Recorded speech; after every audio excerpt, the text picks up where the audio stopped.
Hey there, Windows users. Welcome back to Tech Eye.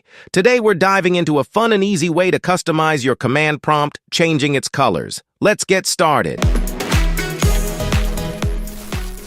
How to change command prompt color in Windows 10. Many people still don't know that it's easy to customize the look of the Windows command prompt with different colors and fonts. This can make it feel a bit more personal and help you have a bit more fun while using the command prompt. Obviously, the first thing to do is fire up the Windows command prompt. In Windows 10, the quickest way to accomplish that is to hit the Start button and type CMD.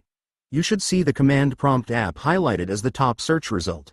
Go ahead and open it. If that doesn't work, you can manually scroll down the Start menu's app list and find command prompt under the Windows System section. Click the command prompt app to launch it. Once the command prompt is running, you should find yourself staring at a familiar black window with white text spelling out a command line, likely starting with C and ending with your Windows user name.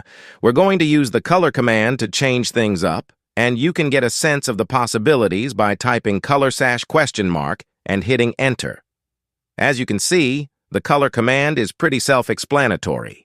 You can use it in combination with the provided table of colors corresponding to alphanumeric characters to set the color of the command prompt text and background by typing color XY, where X is the alphanumeric character of the color you want the text to be, and Y is the background color you want. To see how it works, let's pull a matrix and set the command prompt to use bright green text on a black background. To do so, you type color 0A and hit Enter.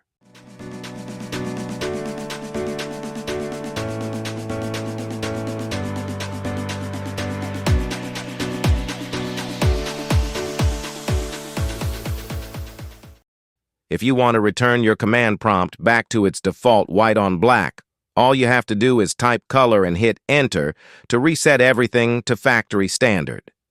Also, it's important to note that all changes with the color command are temporary. Once you close the command prompt, they'll be forgotten, and when you open it again, it will be back to its default white on black look. To permanently change the command prompt color scheme, we need to get into the command prompt's Properties menu. The easiest way to do this is to right-click the command prompt window while it's running, then select Properties from the menu which pops up. In the Properties menu, you'll find a smorgasbord of options for customizing the look of your command prompt. You can set different fonts, colors, and text sizes, change the way the command prompt cursor looks, set the default window size, change its opacity, and more. What's more, all of these changes are permanent when made through the Properties menu. That means all of those changes will still be in effect after you close it and launch it again days later. And if you type color to reset your command prompt's color scheme, it will reset back to whatever you've configured in the Properties menu, rather than back to the default white on black. So if you want to undo your changes, you need to do so manually in the Properties menu. Thanks for tuning in. If you found this tutorial helpful, be sure to give it a thumbs up and subscribe to our channel for more tech tips and tutorials. See you next time.